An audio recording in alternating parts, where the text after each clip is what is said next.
Mas natutuwa ang Diyos kung kahit may problema tayo, nagsisimba tayo.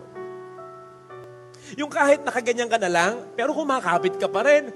Kahit yung ilawan na sinasabi nga sa ating ebanghelyo, dapat may sinag lagi yan. Kahit umaandap-andap na yan dahil sa problema, okay lang. Basta at least buhay. Basta at least may liwanag. Umaandap. Sabi naman ng Panginoon, kahit ang pananampalataya maliit na lang, pagyayamanin ko yan. Basta yung maliit na pananampalataya yan, wag mo nga alisin yan.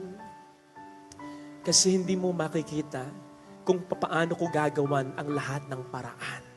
Gustuhin man ng Diyos na ipantindi sa atin, bakit nangyari ito, bakit ganon, hindi natin maintindihan. Lahat. Pero ang mahalaga, may nakakakita para sa atin ng lahat, may nakakaintindi para sa atin ng lahat, at unti-unti, ibibigay niya sa atin yan. Basta kapit lang, all things will work out.